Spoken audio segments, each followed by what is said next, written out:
Ladies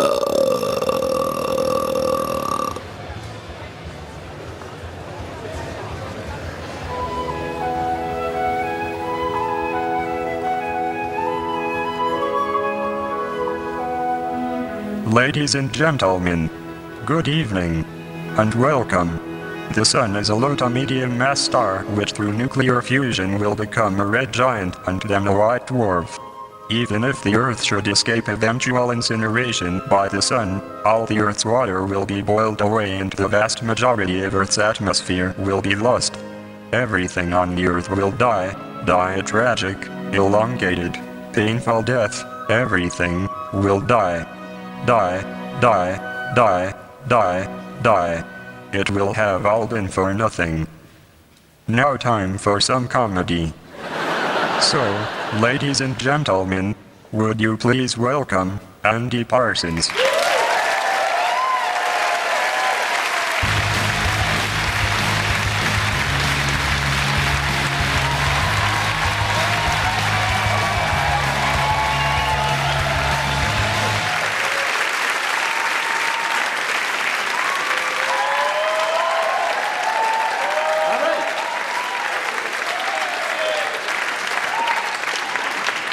Super! Thank you very much, ladies and gentlemen. Very, very exciting to be here. How are we all right? Fantastic. Fantastic news. And obviously most of you will have been able to choose exactly where you sit. Some of you may not have been able to, but I do notice a phenomenon amongst comedy audiences at the moment. People like to actually decide to sit down the front. You know, never feel sorry for them in the front row. They want it, ladies and gentlemen. And don't forget, you wanted them to have it as well. I actually got an email from a lady recently who said, I sat in the front row deliberately wearing a shit top. How come you never picked on me? Now, I don't know if that's your game tonight, sir, but I'm not getting drawn in. Obviously, when you go on tour, you get excited, you play these beautiful theatres, and then you look at the brochure and you see that they've sandwiched you in between the psychic Sally Morgan, the tiger who came to tea, and Peppa Pig's party, and Peppa Pig is playing 2 nights. Before we get going properly, I would like to make you aware there is an ongoing campaign to free Zarganar. Zarganar is a Burmese comedian. He's been locked up for 35 years. 35 years, and what did he do? He basically criticised the Burmese government for their efforts during flood relief during a cyclone. 35 years. And let's face it, you could criticise David Cameron, you could shout that criticism at him, you could call him a wanker, you could chuck an egg at him, you could go up and slap him round his chubby cheeks with a wet fish. And let's face it, the longest sentence you would probably get is around 6 months suspended for good behaviour. And a lot of people would regard that good behaviour as slapping David Cameron round his chubby cheeks with a wet fish. We do have a Liberal Conservative coalition, the first coalition since the war. Liberal Conservative, obviously, 2 words that should never go together, because they mean completely opposite things. It would be like having voted for a free market communist coalition or a no-swearing fuck party. And I think we can afford to feel disappointed, can't we? We can afford to be disappointed because they said, this general election will be close. We need your vote, go out and vote. And we went out. We voted, and each one of us here got a government that, in fact, nobody voted for. We managed to get rid of Brown, but we still now have this glorious mixture of blue and gold. So it appears we have Brown all over again. And as Chancellor, we have George Osborne, a man who, when the growth statistics came in for the winter, blamed the fact that they were disappointing on an unseasonably cold December. Then when the disappointing growth statistics came in for the spring, he blamed it on an unseasonably warm April. If the economy does ever pick up, it's obviously no credit to George Osborne. It will be down to seasonably, beautifully average conditions. And let's not forget, George Osborne is the man who has a £4 million trust fund, although he said recently, and I quote, he is on the side of the poorly paid worker who gets up at 6 o'clock in the morning to go off to work, but then is disappointed to look across the street and see somebody sat there in their lounge with the blinds down, living a life on benefits. And I thought, let's have a little closer look at that statement from George Osborne. How could you possibly see somebody sat there in their lounge if the blinds are down? And who gets up at 6 o'clock in the morning to go and sit in their lounge if they are in fact living a life on benefits? You're hardly going to do it just so as you can wind up the bloke across the road who's got a poorly paid job.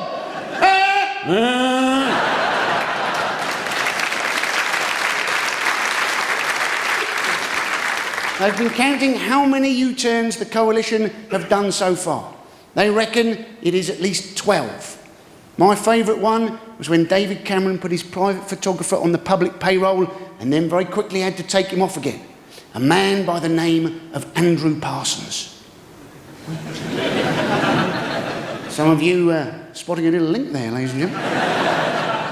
I nick his pass, I can become David Cameron's official photographer. And let me tell you, those photos will look very different when I'm in charge. I will not rest on your behalf until I have a photo of David Cameron snorting cocaine off a naked Nick Clegg.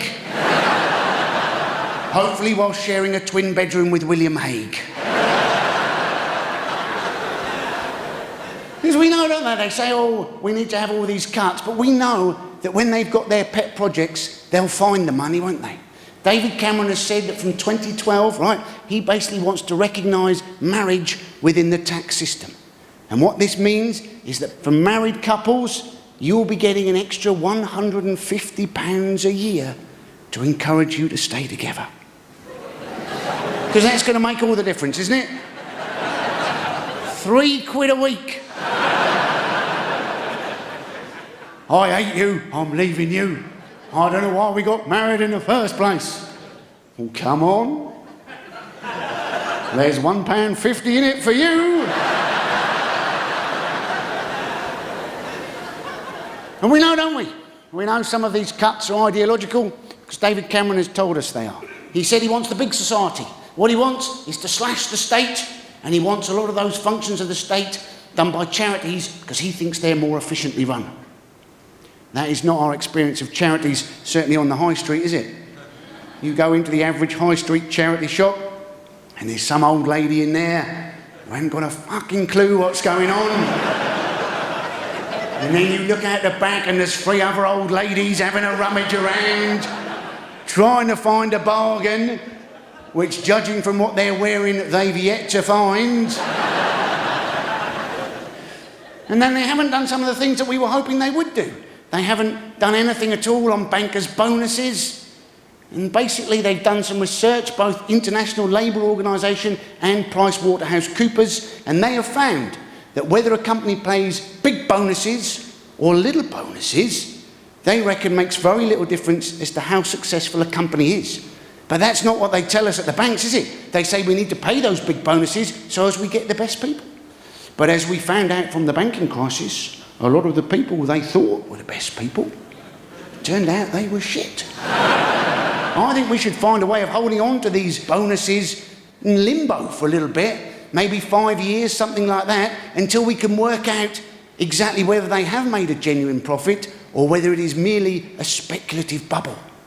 Because let's face it, any arsehole can make a short-term profit, can't they? Yeah. You sell your house, you will make a massive profit. It's only going to come back and bite you in the arse next year when you realise you've got nowhere to live.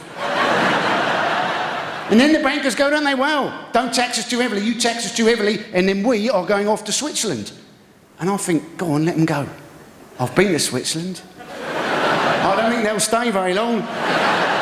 Once you've climbed a couple of mountains, filled yourself full of chocolate, now what the hell are you going to do then? Oh, look how impressively accurate all these clocks are. Because people say, oh, it's easy, isn't it? it is easy taking the piss out of the bankers. I'm thinking it can't be that easy, can it? Because if it was really easy, things would have changed. But in fact, nothing at all has changed. The bankers go, oh, well, you know, we're going to stop apologising now. We've apologised. I think keep apologising. Because until the system is actually changed, they're going to muck up again. So they should keep apologising now for when inevitably they muck up at some stage in the future. We'll know when the system has changed, when the teachers and the students are happy and the bankers are out there on a protest march being kettled by the police.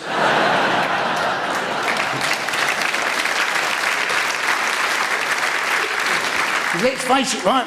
George Osborne still wants tax cuts for the rich even after the riots. And you're thinking, you know, even Warren Buffett thinks that is a disappointing idea. We know all this horseshit about trickle-down economics. If you give tax cuts to the rich, most of it will trickle down to themselves. How about tax cuts for the poor and let it trickle up to the wealthy?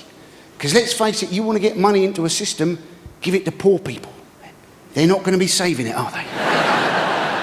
They may not be spending it that wisely. You could argue there's a lot of people in Britain who've got too much money. I would personally argue anybody who ever bought the autobiography of the talking meerkat, Alexander Orloff, you have too much money.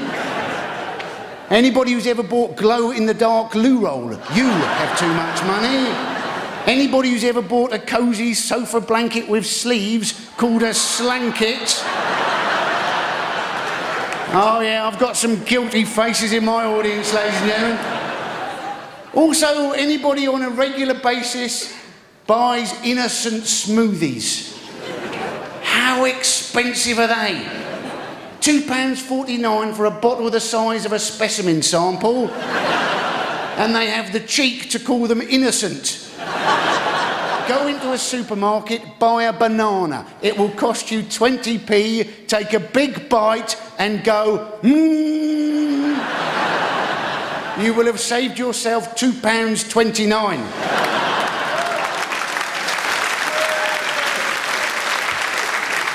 Isn't it amazing what we hold up as great British business? Usually, right, I'm always amazed on The Apprentice that when somebody gets fired, they get up, don't they? And they go to Lord Sugar, thank you, and they leave. Surely that is a perfect opportunity for you to tell Lord Sugar exactly what you think of him. Well, I'm not sure I wanted a job with you anyway, Sugar, because I used to have an Amstrad computer when I was younger, and it was utter shit. Thank you.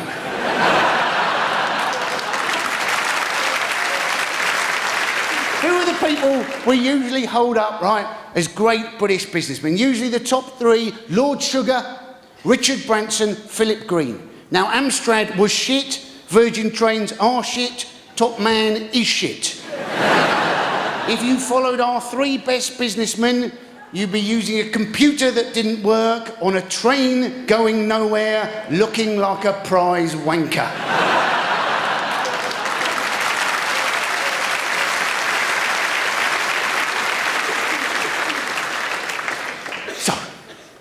Welcome along, ladies and gentlemen. Obviously, I am keen to talk about what is going on in the world, but I am painfully aware there's a very thin line between being passionate about something and boring the whole of people on their night out. Good luck, ladies and gentlemen. I got into stand-up really because I was quite scared of it. And I thought, I'd seen it and I thought I was quite excited by it, but I was quite nervous about it. And almost for a dare, I signed up to what they call open spots. I had to do 5 minutes on a bill of established comics, and I came out, and first couple of minutes was going okay, and then suddenly I completely blanked.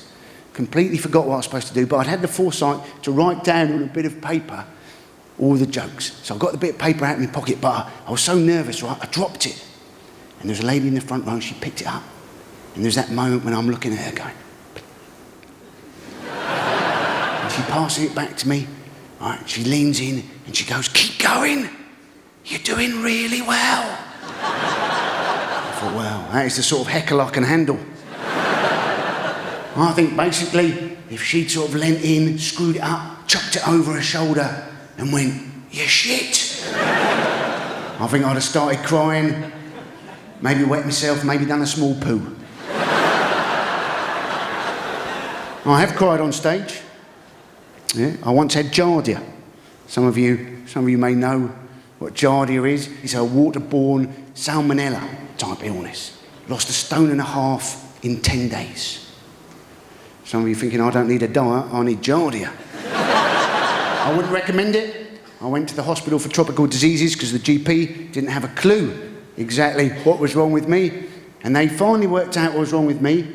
And they said, right, doctor gave me some drugs. And this is a quote. He said, "Take these for 2 weeks, but don't do anything.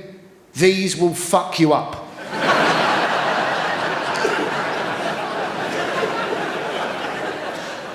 Now, I had a gig to do that night, right? So I phoned up the gig, I said, "I can't do the gig."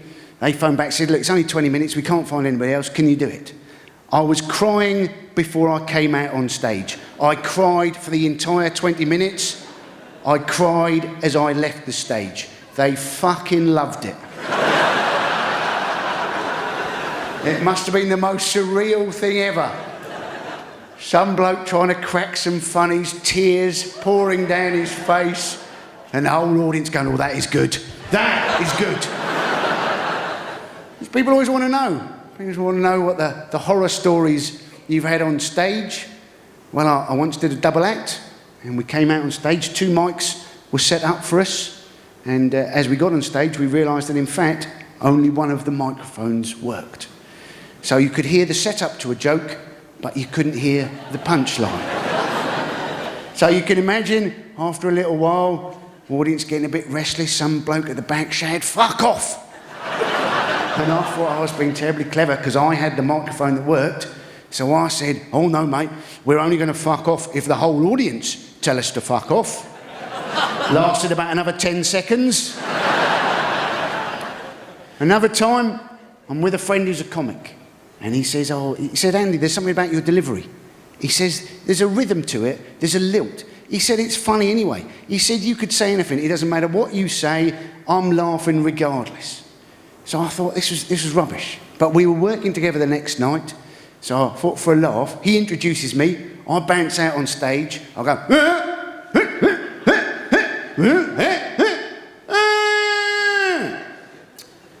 let me tell you, jokes need words, ladies and gentlemen.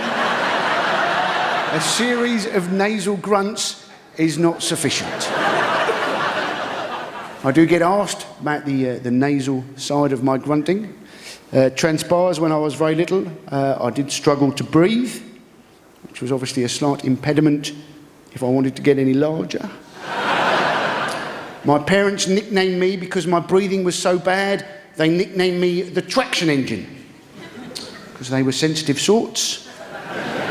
And then they took me to a traction engine fair so I could see what one fucking looked like. And what this meant was I did actually have to spend quite a long time in hospital, various visits, where they sort of broke open my nose, sort of chipped some bone out, trying to get me breathe more easily. And you can imagine this was fairly traumatic as a child. It did, though, introduce me to drugs at an early age. Because what would happen is they would give me a general anaesthetic, and then as I was coming round after the operation, they would wheel me back into the kiddies ward, and each time I was being wheeled back in, basically, for no reason, I would sit upright in the bed and I would start waving to the other children, and even then there was a little bit of my brain going, I have no idea why I'm waving. None of these kids want to be waved at. I don't want to wave to them, but I am off my tiny tits. And so, I know my voice has been described by some people as like a man trying to go for a shit and failing. I do realise I am somewhat vocally challenged. I'm not great at accents either. About the only accent I can manage is the West Country accent, but I'm not fantastic at that, which is a bit of a shame, because that is in fact where I actually come from. So it is nice to be here. Nice to be here, and nice to see so many of you in the audience. It hasn't always been the case. My first ever Edinburgh show, came out on stage, solo show. They booked me into a venue, 150-seat venue, came out on stage, 4 people in the audience. Yeah. Obviously, you can imagine I got to know them fairly well. After about 5 minutes, I said, look, it's not really working, is it? Let's all go down the pub. I'll give you your money back. Turned out, 3 of them hadn't paid, and 1 of them was in the wrong show. So you do a bit of telly, it's nice. You get more people to turn up, that's fantastic. Not always, though, for the reasons I expected. I did have one bloke in my front row recently, seemed a bit miserable early doors, so I got chatting to him. And it turned out he had seen me on the telly, he had decided to come and see the show. Turned out he didn't like me on the telly, so he wanted to come and see me live to see if he didn't like me as much live as he didn't like me on the telly. So if we do have any doubters in this evening, ladies and gentlemen, I would like to let you know I have had quite a few plaudits from the national press. Oh yeah, Evening Standard described me as a potato-headed Mel Smith lookalike. Guardian described me as a bullet-headed, frustrated town crier. And the Daily Telegraph described me as an alarmingly well-informed fruit and veg seller.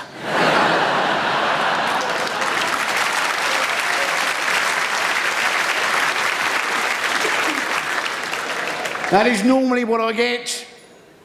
Bullet-headed, egg-headed, potato-headed cue ball.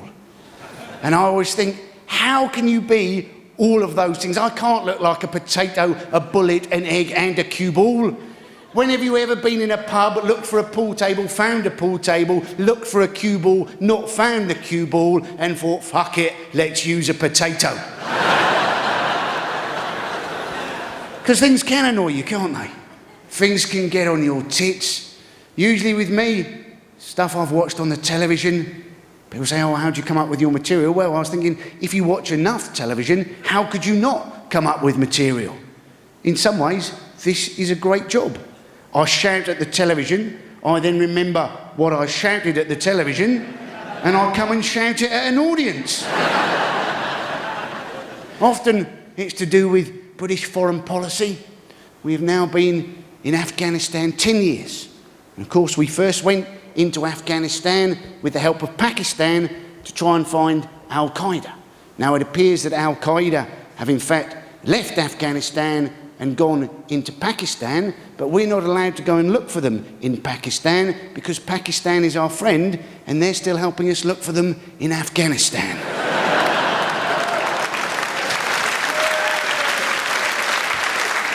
And the government we're supporting currently in Afghanistan is supposedly, according to Transparency International, the second most corrupt government in the world, second only to Somalia, a country that doesn't in fact have a government at all. Somalia is where the pirates are. And the pirates say, oh, we weren't always pirates. Oh no, we were fishermen. But basically because we don't have a government, other countries took the piss, they came and fished in our waters, so we decided we had to arm ourselves. And then, once we armed ourselves, we realised we didn't have to do any fishing anymore. But you're thinking they could go back to fishing, couldn't they? Because let's face it, not too many people will be doing too much fishing off the coast of Somalia, I'm guessing, for some time to come. Although that is the sort of extreme fishing I would love to see Robson Green doing. We'd all like that, wouldn't we? Yeah, we would love to see Robson Green in a small fishing boat off the coast of Mogadishu having to sing at the top of his voice Unchained Melody.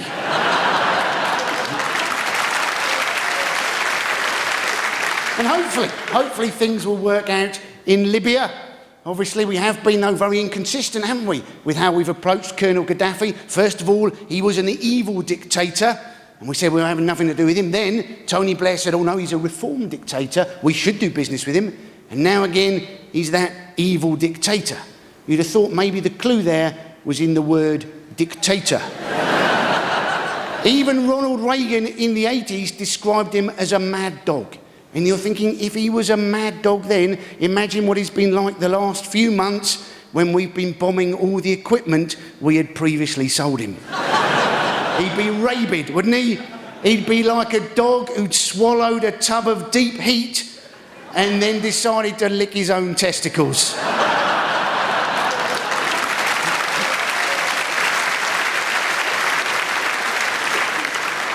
We don't quite know what's going to happen, whether maybe the Americans, will they send in the Navy SEALs like they did with Bin Laden?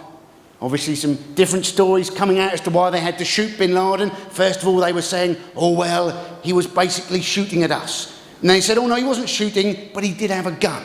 And then they were saying, well no, he didn't have a gun, but he was using his wife as a shield. You're thinking they were going to shoot him anyway.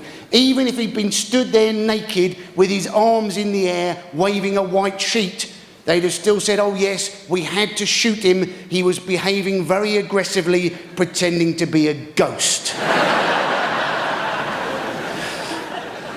The Americans' weapon of choice at the moment, the Predator drone. Now the statistics are that they reckon for every militant the drones kill, they kill 10 civilians. Now, not only is that illegal, but it's also a US military estimate. So goodness knows exactly what the real figures are. They have killed so many people at weddings in northwest Pakistan. You are amazed if anybody gets married there at all. Does anybody here know any reason why these two should not be joined together? Yes, it makes a whirring sound and it's coming round the sodding corner. And you think some of the things that we've put in place, are they proportional to the threat that we actually suffer?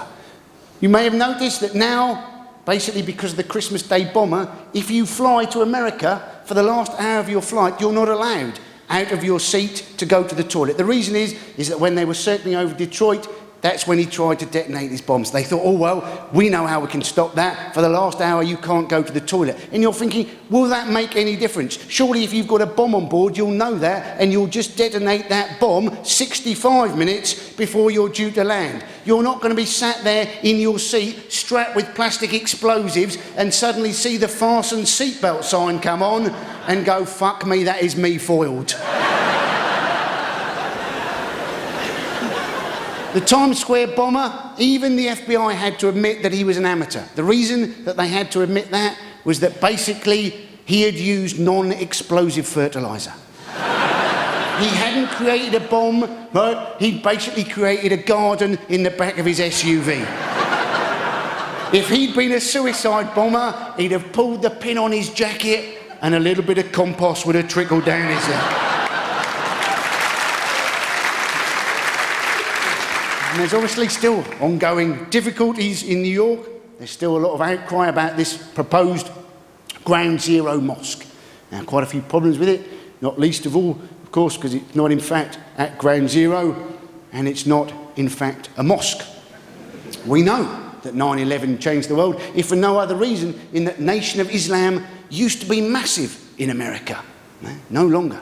Loads of black people were joining Nation of Islam, not so much anymore.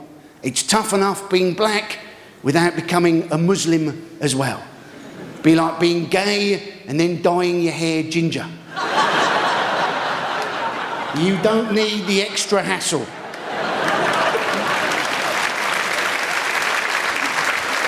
Not that I'm having a go at ginger people, I want you to know that. Gingers and baldies, we need to stick together against those hair fascists. A carrot top, potato head, vegetable alliance.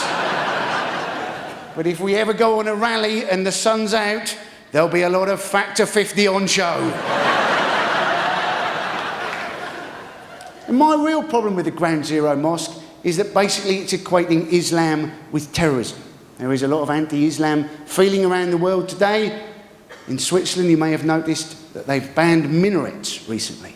One of the reasons they said they wanted to ban them was because they didn't want a call to prayer, they said, at 4 o'clock in the morning. Turns out, in fact, it was a bullshit argument because these minarets were only ever supposed to be symbolic. And you can see why that would be the case, wouldn't you? You would hope in 2011 most people in Switzerland would have a powerfully accurate alarm clock, which has the advantage that you can turn it off. Not quite so easy to get up, tap the imam on the head and put him on snooze. But I did hear the argument advanced, right? why does it matter? Surely a call to prayer is exactly the same as church bells. And I thought, no, I don't think they are exactly the same thing. Because let's face it, if you heard church bells at 4 o'clock in the morning, you would think we were at war, the Nazis were at Dover, or the vicar was fucking hammered.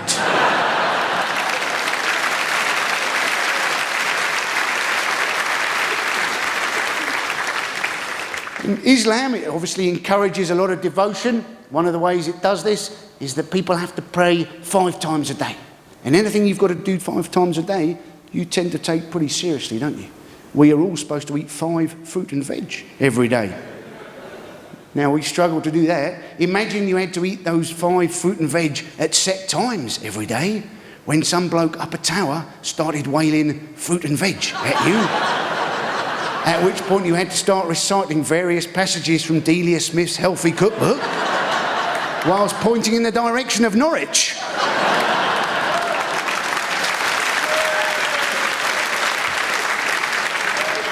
People get cross with comedians. How come comedians always take the piss out of Christianity? How come they never talk about Islam? So it was nice to mention Islam to begin with, but obviously be ashamed to miss out on Christianity altogether. There are 5 major world religions. 4 of them got me wrong. And they often seem to have nicked little bits off each other, don't they? Obviously, Jews, they don't eat any pork. Muslims don't eat any pork. Hindus don't eat any beef. And Christians, they seem to eat virtually everything, including loving at Christmas a beef sausage wrapped with a bit of bacon as a big fuck you to all the other religions.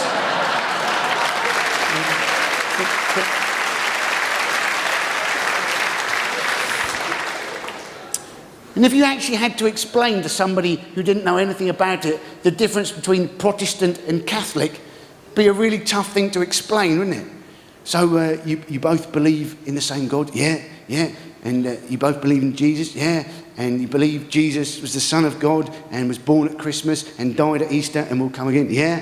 And you believe in the New Testament? Yeah. And you believe in the Old Testament? Yeah. And how many books are there in the Old Testament? 46? No! There are 39 books, you blasphemer! Maccabees is not a book, it is biblical apocrypha! Maccabees is not a book, Maccabees is not a book, Maccabees is... And I'm looking out at you, ladies and gentlemen, and I'm guessing we have a lot of Protestants and Catholics in the audience who haven't got a clue as to which one of those two they in fact are. But it does seem things might be changing slightly. We did have the Pope this year telling us that he thought it was okay for male prostitutes to wear a condom. So if you are Catholic and you do want to wear a condom, there appears to be only one way to go.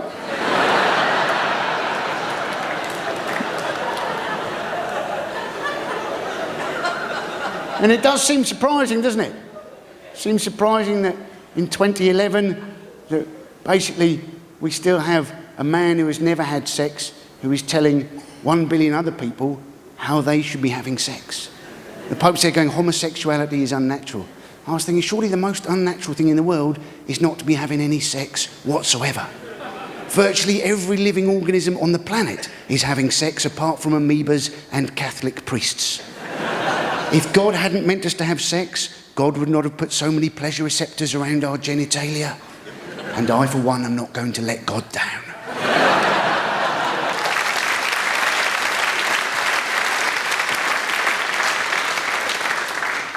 Apparently, one in 5 people in America don't think Barack Obama is a Christian. They think he's a Muslim, although he goes to church every week. And these people, they don't think him going to church every week makes him a Christian. They think it just makes him a bad Muslim. Most of these people from the Tea Party, or as they're otherwise known as, teabaggers. Obviously that means something very different in this country. I can't wait for Sarah Palin to turn up in Britain, touch down at Heathrow and go, hello, I'm a teabagger. Some of you laughing, some of you may need the word teabagging explained to you at the end of the show. Somebody going, yes, I would fucking love to know what that is.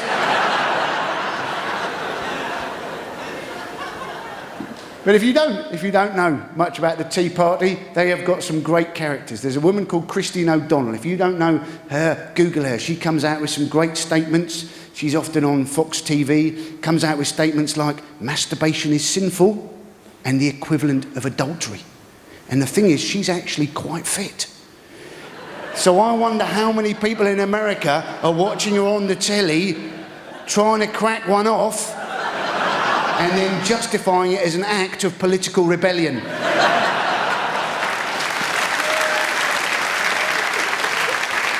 I've noticed there seems to be more than just wanking out there now. There seems to be an increase in super wanking. Wanking plus strangling. Auto-asphyxiation.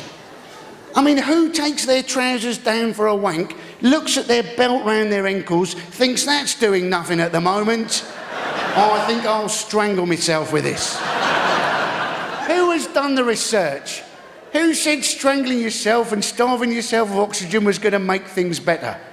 I have held my breath underwater at a swimming pool before now, and let me tell you, it didn't give me a ginormous stiffy, for which I'm grateful. I think if I was having a wank and I started strangling, I think it would put me off the wank. I don't think I'd be able to relax and enjoy it. I'm not fantastic at multitasking as it is. I think if I was wanking and then started strangling, I'd be worried I was doing too much strangling and not enough wanking. And I don't think it'd help if they go, oh, well, don't worry if it goes wrong. No, you'll die with a smile on your face. I don't think you would. I think you'd die with a look of sheer panic on your face, going, I knew it was too tight. This isn't how I want my mother to remember me.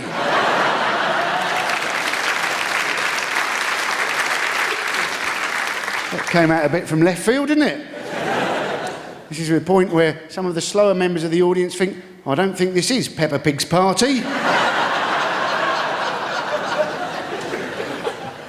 Now, let's face it, sex is exercise, cracking one off is exercise. You just need to do it 5 times a week for half an hour a day. You may have seen Miriam O'Reilly. She lost her job on Countryfile, didn't she? Because she was too old. And you're thinking, who watches Countryfile for a wank? Nobody. You wouldn't risk it because you'd be too worried that John Craven would pop up and spoil everything. There is that new health campaign, isn't it? Drink aware. Yes. So somebody is drinking aware as we speak. I thought most people did drink aware, but it seems there are some people who have 4 pints of Stella, you know, start swearing at themselves, punching themselves in the face, dribbling, going, this has come as a complete shock to me. Apparently, during the recession, sale of alcohol has gone up, as have the sale of pies. That is the British way to deal with a crisis, isn't it? Oh, well, if I'm going to be poor, I may as well be fat and pissed. According to Professor Nutt, the ex-drug czar of the government, he reckons that alcohol is more harmful than either crack cocaine or heroin. There we go. Somebody's done all 3 as an experiment. And is still coherent enough to shout out, rubbish! And do you know, sir, what he reckons is the least harmful of all drugs? Mushrooms. Yeah. Not only does it get you off your tits, but it's also one of your 5 fruit and veg a day. I myself have recently taken up wearing contact lenses, and let me tell you, taking those out when you're pissed, oh, that's an event. Because usually you manage the first one, you manage to scrape that off your eyeball, and then often you're so pissed, you're looking for the second one in the same eyeball. And you're having a panic that it's all up inside your eyeball, when it should be pretty obvious that it is in fact in the other eyeball, because it's the only eye you can see fairly well out of. And we have our Health Secretary, Andrew Lansley, has decided to introduce a new minimum price for alcohol, 21 pence a unit to discourage us from drinking. Shepherd's Bush are furious. Even the bloke at the back there is going, well, fuck it, I've always got crack cocaine. And basically, they did some research. They were trying to work out how many supermarket offers were being affected by this new minimum price for alcohol. They did 400, tested 400 supermarket offers, found out that only one was actually affected. And this was an offer which was basically 24 cans of Strongbow for a tenner. Now, when you hear that, do you think that is ridiculously cheap? I am good that this government are doing something about that. Or are you thinking, oh, that's a bit of a bargain? I think I will check out the Department of Health website to find out which supermarket was offering this.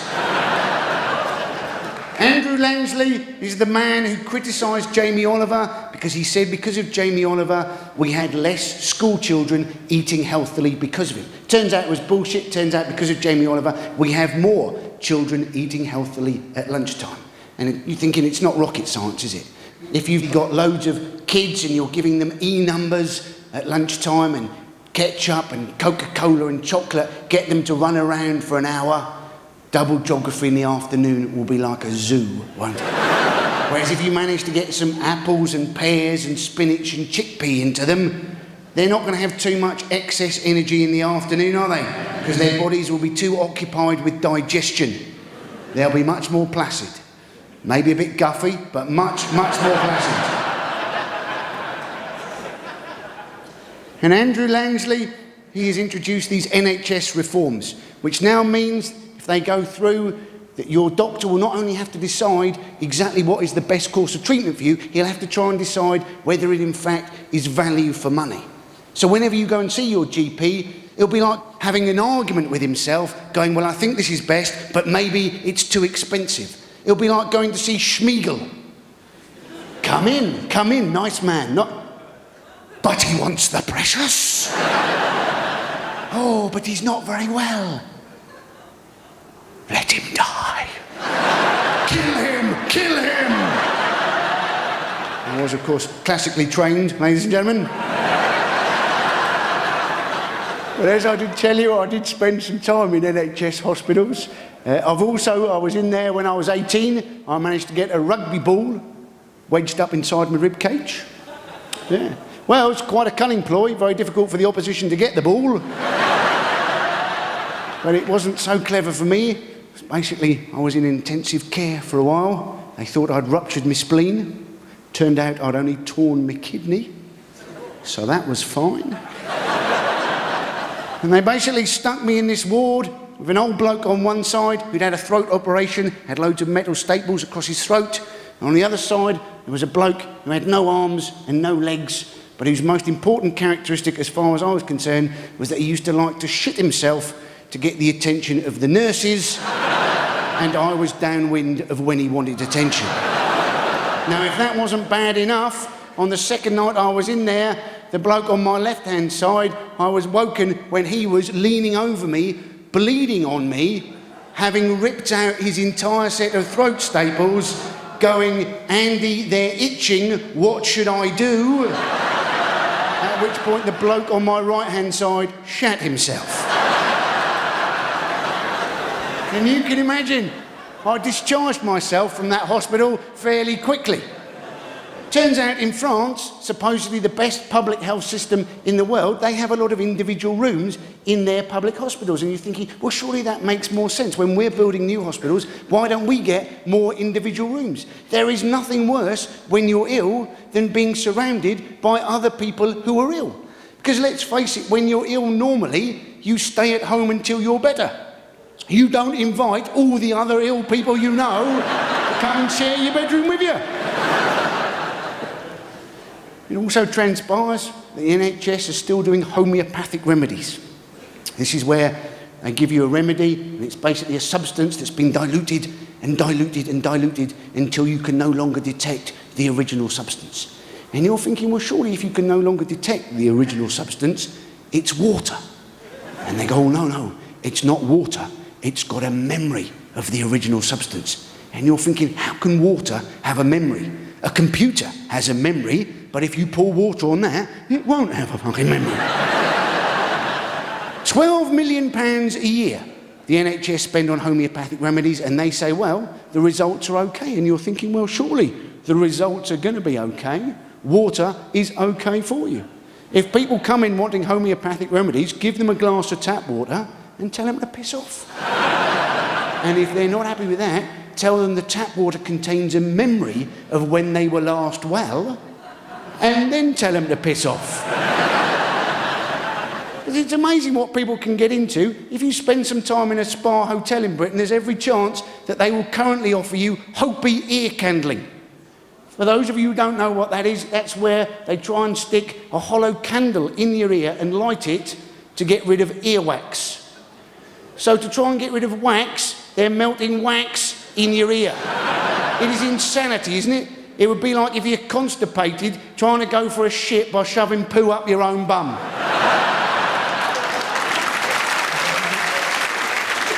And we also have 1 in 3 people in Britain believe in astrology.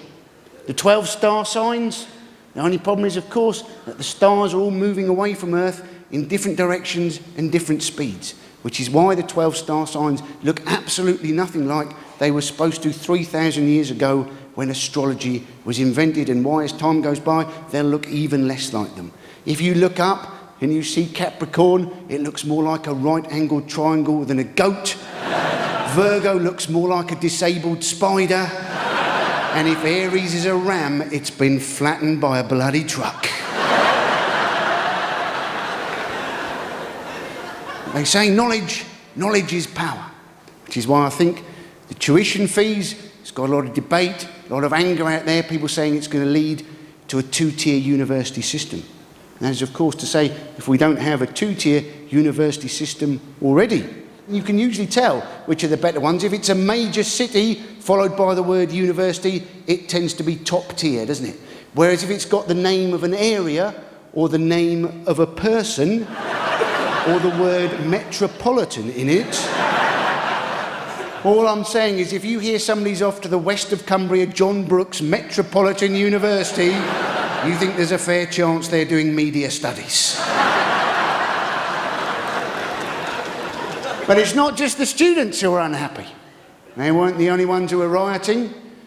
The police, they did shoot dead a man in Tottenham, and that led to a lot of resentment in Tottenham, also in Croydon and parts of Birmingham, and specifically in Miss Selfridge's in Manchester. A lot of resentment there.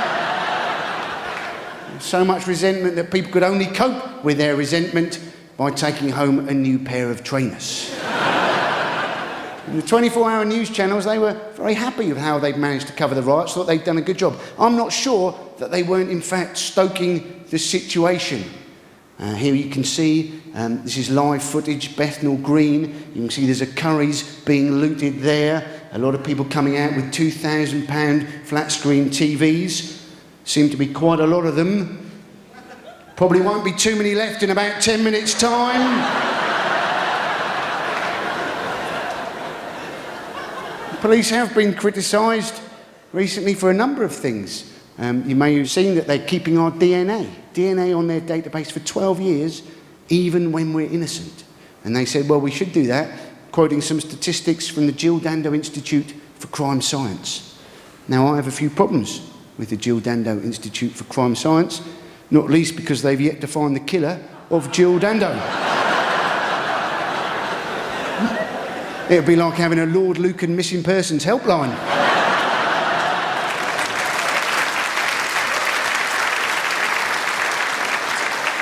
They've also decided that they are going to have Sarah's Law. They're going to sort of put it through the country. They started with a few little areas to see if Sarah's Law would work. This is basically a campaign from the News of the World where you can find out how many paedophiles live on your street.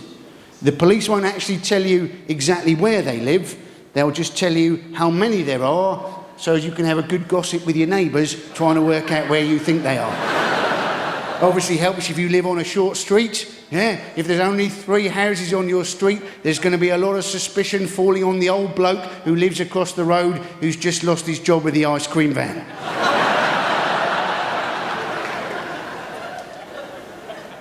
And they were also criticised for, during the volcanic ash crisis, they used terrorist legislation to prosecute a bloke who's recently lost his appeal.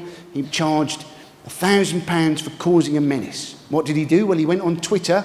He had 600 followers. He was hoping to go and see a girl in Northern Ireland. And he went on Twitter and said, "Crap, Robin Hood Airport is closed. I'm giving you a week and a bit to get your shit together. Otherwise, I'm blowing an airport sky high." Exclamation mark, exclamation mark. Now, surely that is fairly obvious that is an attempted joke. It would be difficult to assume that that had come from Al-Qaeda. Al-Qaeda don't tend to tweet, do they? Or use exclamation marks, or the word crap, or give you a week and a bit to get your shit together. And they've also been criticised because they've been turning off speed cameras, and it's turned up the number of people speeding has been going up. Now, surely that's fairly logical. There'd been so much publicity, hadn't there, that they'd been turning off in Oxfordshire all the speed cameras, that people were actually driving along, seeing the signs, "Welcome to Oxfordshire," and thinking, "Fuck me, let's see what this baby can do." And they've also recently been criticised. They'd used some tasers during the Raoul Moat killing. 2 tasers that they weren't authorised to use. Turns out in America, 43 out of 50 states, it's legal for the police to use tasers. But it's also, get this, legal for the general public. Doesn't that blow your mind? Or, if you had a taser in your back pocket, oh, you'd be tempted, wouldn't you? Some yob is driving their bike on the pavement, bumps into you, taser.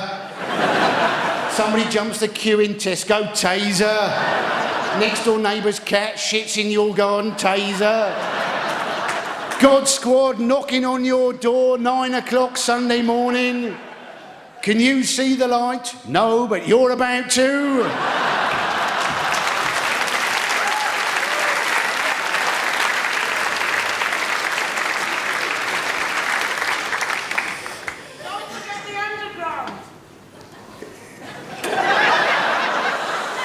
That was a very bizarre heckle. That sounded like "Don't forget the underground." Was that exactly what the heckle was? Yes. I won't forget the underground. I appear to be being heckled by a womble, ladies and gentlemen.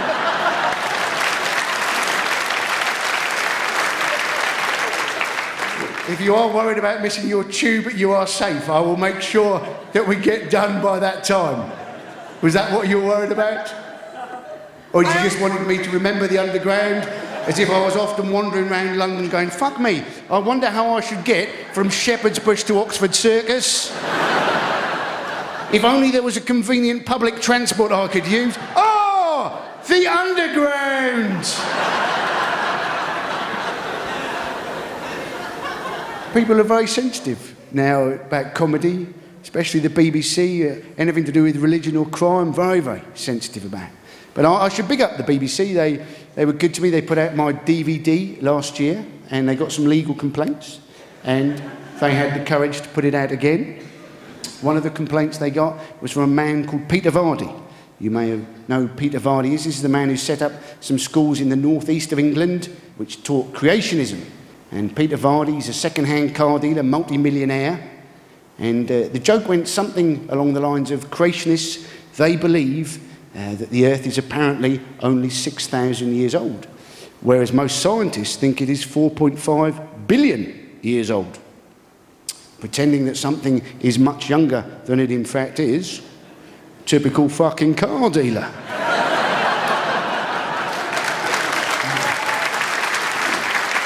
You can clap, ladies and gentlemen. Peter Vardy didn't like that joke. Peter Vardy got his lawyers onto the BBC saying that basically his schools didn't teach creationism. And obviously the BBC had to check it out, and they found out that he'd been interviewed on the Today programme, and they had asked him, "Do your schools teach creationism?" And he'd said, yes, they did teach creationism. So he was telling one set of people one thing, and another set of people another thing. Typical fucking car dealer. And because the BBC is licence fee funded, any complaints they get, they have to take it very, very seriously.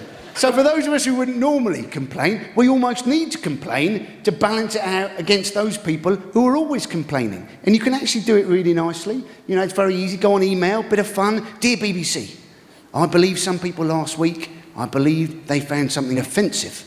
Now, not only did I not find it offensive, but I found other people finding it offensive. And what is more, I would find it even more offensive if you didn't repeat the supposedly offensive material, so as I could enjoy it one more time, but in fact, enjoy it all the more, now knowing it was re-offending the easily offended. Exclamation mark, exclamation mark, I'm giving you a week and a bit to get your shit together.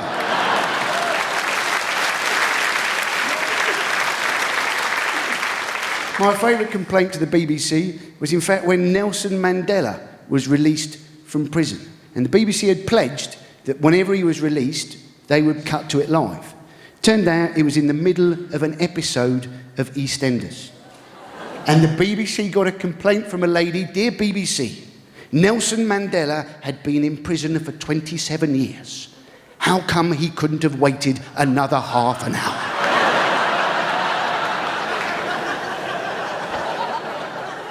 And it's because of complaints like that the BBC get themselves in something of a tizzy. You may remember it was only recently that the BBC said that nobody could do any jokes about Eamon Holmes being fat because that was bullying. And obviously when you do a joke, you've got to think, what is the target? I don't necessarily want to have a go at Eamon Holmes for being fat. I would quite like to have a go at him for the fact that he has been on the telly for the last 30 years and never once having done a show I thought was any fucking good. And there's a small example about how sensitive the BBC are at the moment. You'll never hear on any BBC TV show, you'll never hear the word mental in a comedy show because they believe, the BBC, they think it's offensive to the mentally handicapped. Now my argument would be you use it in a very different sense. You might say to your mate, oh, let's get down the pub and get mental. You would never say to your mate, oh, let's get down the pub and get mentally handicapped. You would never say that. But according to the BBC, right, the correct phrase to use is cognitively impaired. Now, is that going to catch on? And if it does, won't you have people down the pub taking the piss going, let's get cognitively impaired? And basically, you then think, what are the words that the BBC are happy for you? Very happy for you to use nutter, that's fine. Nut job, fine. Demented even, they're happy with that. And you're thinking, well, how come those words, how come they're any better? Surely, you know, you'll have nutters watching the television going, I can't believe he said that. I'm not a nutter. I just went a bit mental.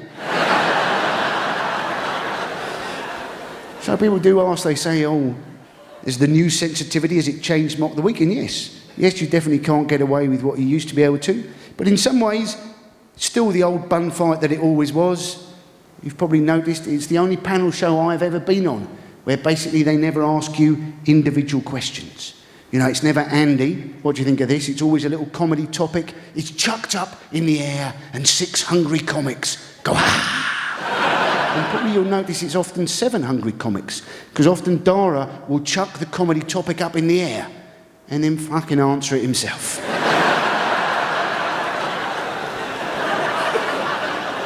What you may not know, though, is that we record that show for 3 hours. 3 hours it's recorded for, and they boil it down to half an hour. And we never actually have any say over what goes out in that final half an hour. The only way we have any say on what exactly goes out is if the conversation is going in a direction that we don't like the sound of, is to swear really, really heavily, safe in the knowledge that then it will never go out. So if you see the show being recorded, there's every chance if one of us is being bullied by the rest of the panel and they're not happy about it, very quickly they will cut to cunt, cunt, cunt, cunt, cunt. Mental.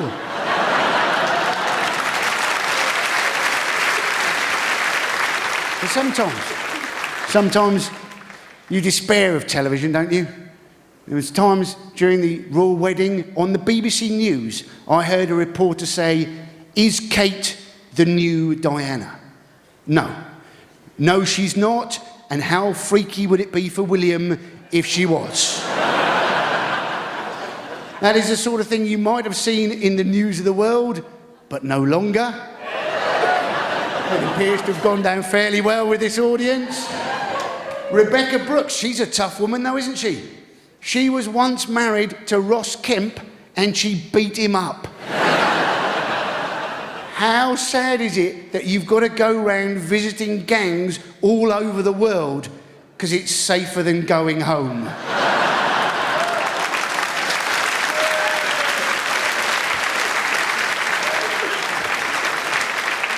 But now that we've got rid of the news of the world, it would be quite nice if we could get rid of Max Clifford as well, wouldn't it? Yeah, this is a man who I feel is a parasite on a leech on a slug.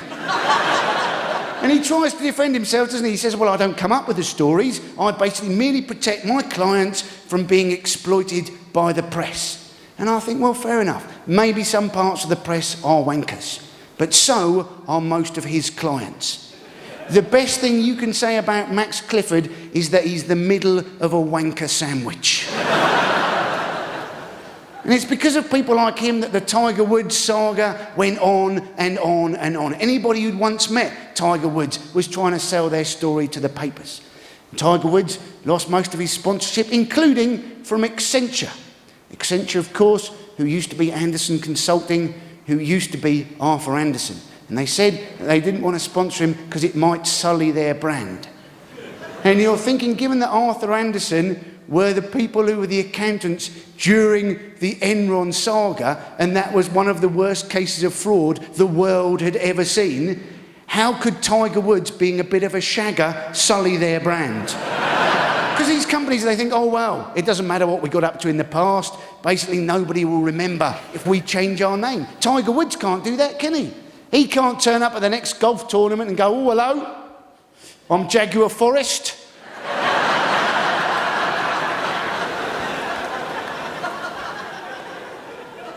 And I guess this current obsession with celebrity, partly it's to do with boredom, isn't it? It's amazing what people get up to because of boredom. I was recently in a cost-cutter supermarket in Edinburgh. Bought myself a jar of Hellmann's mayonnaise. Good times. I got that jar home. I opened it up, looking forward to mix it with a bit of tuna, put my spoon in. There was something apart from mayonnaise in that jar. And I pulled it out, and it was a pair of underpants. So I thought, this is quids in. Quids in, let's send this back to Hellmann's. I'm going to get some money. A couple of weeks later, I got a letter back from Hellmann's. This is a photocopy of the letter they sent me. I would like to read you a little bit of it, ladies and gentlemen. Here we go. Dear Mr. Parsons, we refer to a complaint regarding a 600-gram jar of Hellmann's light mayonnaise. Looking after myself. We have now received a report from our quality control laboratory.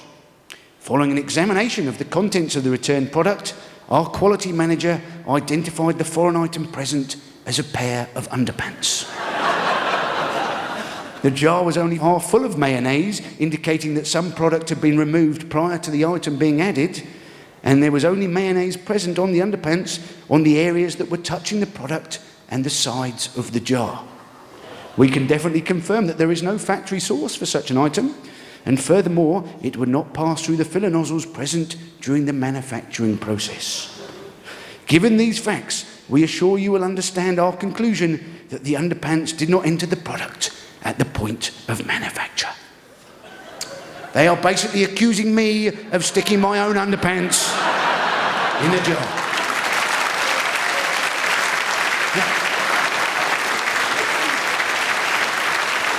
And you're thinking, well, why didn't I sue them?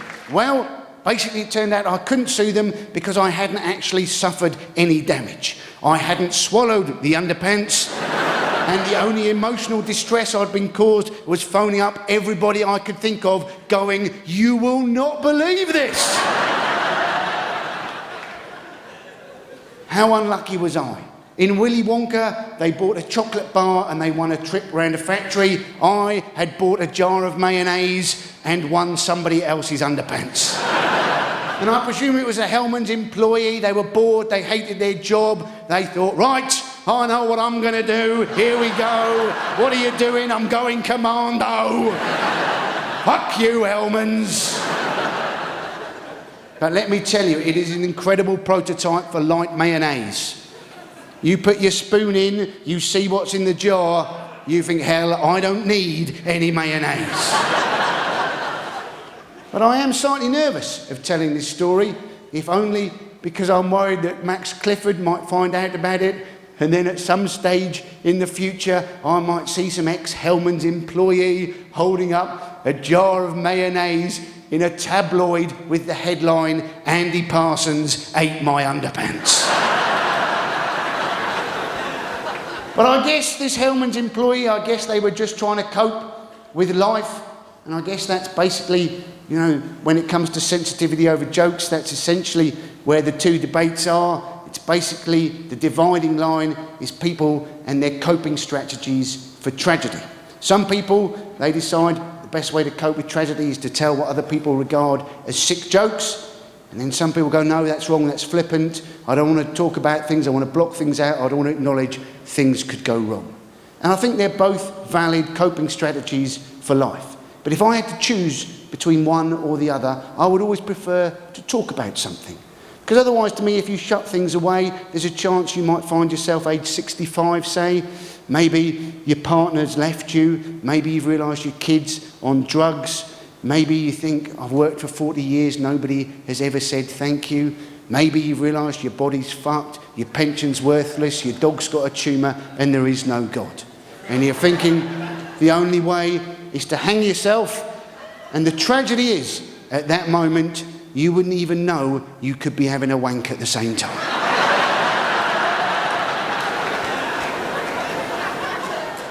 And comedians, we are always supposed to be the most depressed. That's what people say. Oh yes, tears of a clown. Yeah, they were smiling on the outside, but deep down, they were miserable. And if you meet a lot of comedians, most of them aren't like that. I always think the reason that people think comedians are miserable is that whenever they meet them off stage, they weren't as funny as when they were on stage. But surely that is logical. You'd be quite surprised, wouldn't you, if you saw me in a supermarket in the yoghurt aisle and I was there going, £2.49 for a jar the size of a specimen sample? Buy a banana! Or if you walked past my house at 6 o'clock in the morning and I was sat there with the blinds down going,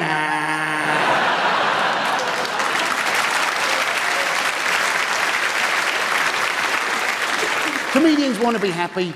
We all want to be happy. You'd have thought that Adele would want to be happy, wouldn't you? Adele, she's had 2 multi-award-winning albums, 19 and 21. 21, supposedly the best-selling album this year in the world. And you think, surely she should be happy. I don't think she is. I'm sure some of you have got the album. Track number 1, Rolling in the Deep. Talks about a relationship between her and a man, saying they could have had it all, but they haven't. Track number 2, Rumour Has It. Well, find out why they haven't had it all, because this bloke has gone and run away with another woman, and they have it all. So then, track number 3, Turning Tables. This is where Adele says that her and her bloke are fighting a war, but she doesn't know what they're fighting for. I'm guessing they're fighting because he's fucked off with another woman. Then we have Don't You Remember, track number 4. No, he doesn't remember because he's still fucked off.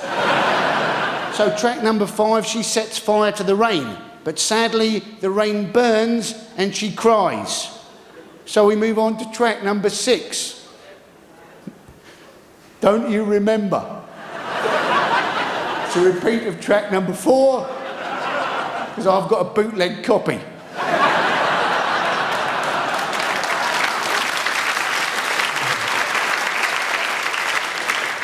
Proper track number 6, He Won't Go. Fairly obvious exactly what's happened here. He fucked off, he came back, now he won't go. So we go on to track number 7, Take It All. This is where he has now decided to go and he's taken everything and she's not very happy. Track number 8, I'll Be Waiting. This is where he went, he wouldn't come back, he did come back, he wouldn't go, he took everything, and she's now waiting for him to come back. Track number 9, One and Only. Sounds a bit more promising. She has decided that he is the one and only. Sadly, he hasn't decided that because he's still fucked off. Track number 10, Love Song. You're thinking this is good. Surely she's got it together here. You listen to the lyrics. It goes, whenever I'm alone with you, you make me feel fun again. Whenever I'm alone with you, you make me feel young again. She's only 21. How young does he make her feel? It sounds like she's finally found somebody to love, and it's a paedophile.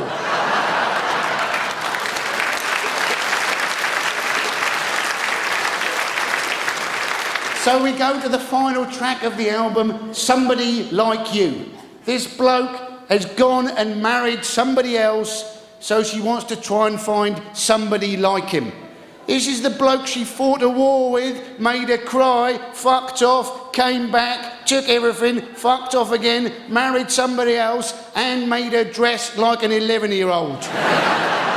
Why the hell does she want to find somebody like him? Surely she should write a song, Somebody Nothing Ever Like You, ever again. After 12 songs, I've learnt my lesson.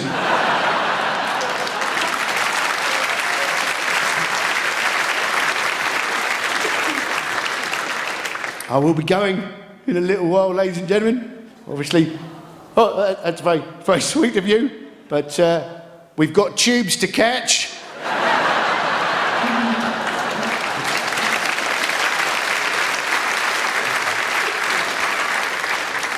Obviously, when the tradition is when the comedian leaves, you applaud, and depending on how much you applaud, will depend on whether the comedian comes back. Obviously, whenever I go and see other comedians, I like to applaud really, really heavily, especially when I know they haven't, in fact, got any material left. But my advice to you, ladies and gentlemen, when I do, in fact, finally go, not to bother to clap too hard, because regardless of how hard you clap, I'm not fucking coming back. That's at the very end. Obviously, about 2 minutes before the end, like a lot of comedians, I will pretend to go off, and then if you could all go absolutely apeshit, I promise to come back, I'll wrap it all up really, really nicely. Otherwise, I'll eke it out very painfully, maybe start crying, maybe do a small poo. We do want to be happy, and maybe perhaps surprisingly, David Cameron has picked up on this. He's decided that he wants the Office of National Statistics to get back to him with a happiness index to find out how happy Britain in fact is. Seems curious timing, doesn't it? When the economy is tanking, his government are making loads of people redundant, there's riots all over the place trying to find out how happy Britain in fact is. If he really gave a toss about how happy Britain was, maybe he'd think about having his bike nicked again. I don't know about you, that was a funny day for me. If your day ever stinks, dig out the YouTube footage of David Cameron coming out of Tesco, basically with his bike helmet, going...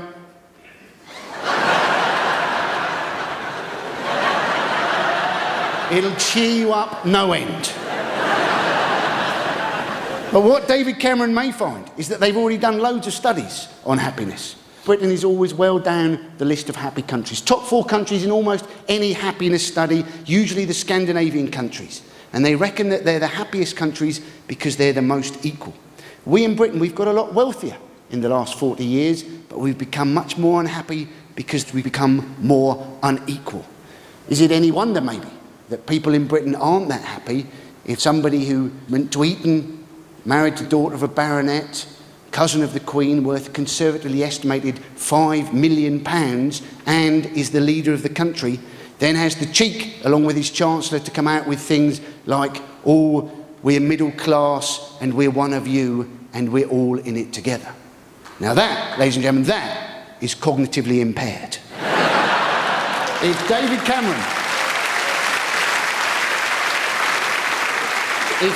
Cameron is middle class, most of us are halfway up a chimney going, we're a little bit, nah, we're a little bit, nah. This is the man who may well actually see the breakup of the United Kingdom. Scotland may decide to leave, and that must be a tragedy for a Prime Minister whose full name is David William Donald Cameron. That'll be like losing Yorkshire when your full name is Harry Ramsden Boycott Tetley. Tina Fey, when she was ridiculing Sarah Palin on Saturday Night Live, she was asked, how do you come up with material? And she said, basically, I just repeat what Sarah Palin says and people laugh. And you're thinking that's the ultimate, isn't it? To be able to repeat what a politician says and people find it funny. Get the politician to do your writing for you. I'm not an impressionist, but I think it's worth a go. We have a work and pensions minister called Chris Grayling. He recently said, when asked about the benefits cap, he said, well, it won't lead to any homelessness, but it may lead to individual cases of housing mobility. David Cameron, when asked about drugs and the Bullingdon Club and riots, said, well, it doesn't matter what I got up to at university. I didn't know I was going into politics. And you're thinking, well, he must have had a reasonable idea because at university he studied politics. And Nick Clegg said, well, every government you shouldn't trust, actually including this one. And you'll think with him in it, that's a fairly safe bet. After having done his U-turn on tuition fees, he says, well, I didn't know how bad the economy was, that's why I had to do it. And you think, why not just tell the truth? Why not just come out and go, well, I didn't know I was ever going to be in power. I think if he came out and said, yes, I said some things before the election, but quite frankly, never in my wildest dreams did I ever think me, Nick Clegg, would in fact be in government, I think most people in Britain would go, fair enough, it has come as a massive shock to us as well.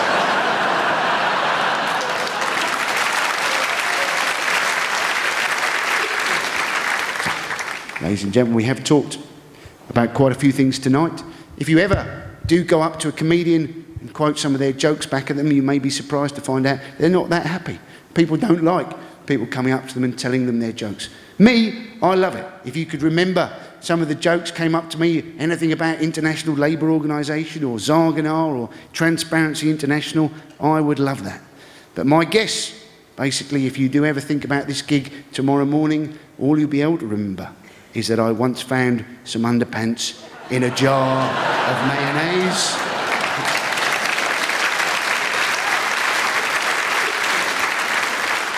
And if nothing else, one should never forget the underground. Thank you very much, ladies and gentlemen, and good night.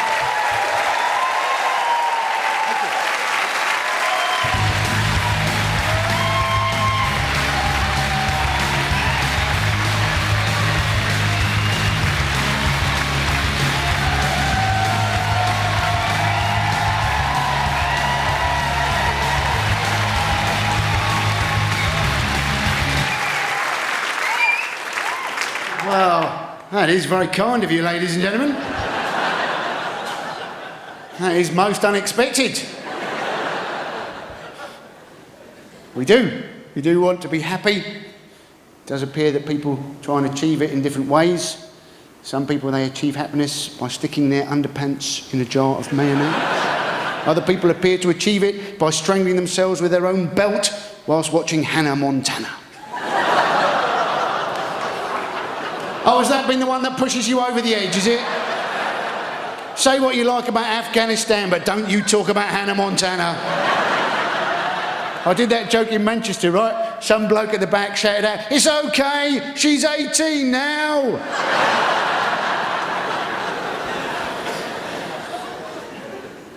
If you do want to be happy, think about getting a pet. Apparently, it will add years onto your life and you'll be much happier. My advice to you, not to get a cat.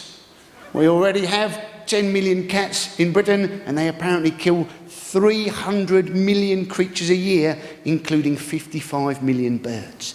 They are evil fuckers. And they are even more evil when you find out that, in fact, even if you put a bell on them, they're sufficiently evil that they can learn to walk along without ever moving their neck whatsoever. I think not only should they have a bell round their neck, they should have a bell round each of their paws and their tail as well. They should be a feline equivalent of a Morris dancer.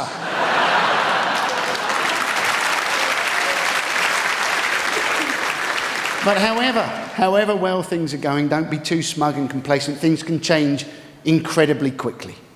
As an example of this, I was recently in Finland, trying to work out quite how happy those Finnish people were. And I went to a place called Rovaniemi. Went in the middle of summer, you can go see the midnight sun, 24-hour sunshine. And I cycled all the way up to the Arctic Circle, 6 miles, up a big steep hill, went to see Father Christmas. He was in fact on his lunch break when I went.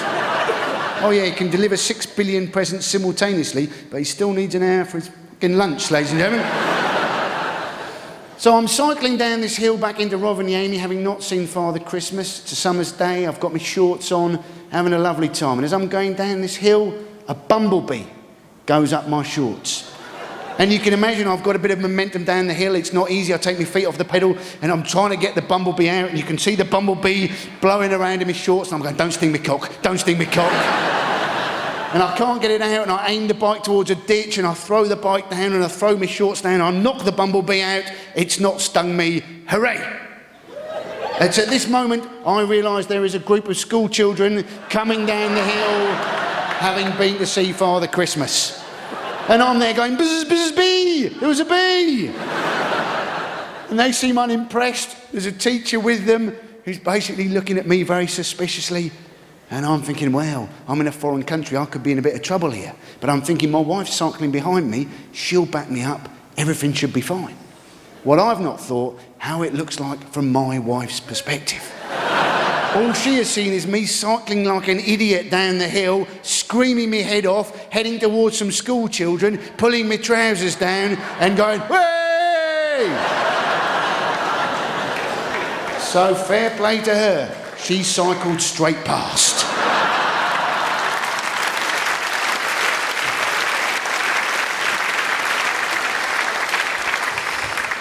Good luck out there, ladies and gentlemen. Tread carefully. And if you want further proof that we never quite know exactly what is going to happen to us, look no further than tonight's gig, ladies and gentlemen. We were never expecting to be heckled with, don't forget the underground. Probably proof that crack cocaine and heroin should not go together. Rubbish. Some bloke's cottoning on down here. Either that or he's had so much cocaine he's moved from the balcony down to the front row. But I think a lot of people, they thought during the volcanic ash crisis, I think people thought it was bullshit, right? Turns out it's a very real threat. There was in fact, over Indonesia some time ago, a massive volcanic ash cloud. And basically a British Airways flight flew through that ash cloud and all 4 engines stopped. And there is a transcript of what the pilot came on the tannoy to say to the passengers. This is the transcript. Hello, this is your captain speaking. We are doing our damnedest to restart the engines. I'm afraid all 4 engines have stopped. I hope you're not in too much distress. Imagine you were on that flight. Imagine what would have been going through your head. Oh my goodness me. I wasn't in too much distress until you come on the tannoy. I knew it was quiet, but I didn't know why. If you were going to come on the tannoy, the best thing you could have done was just to continuously go,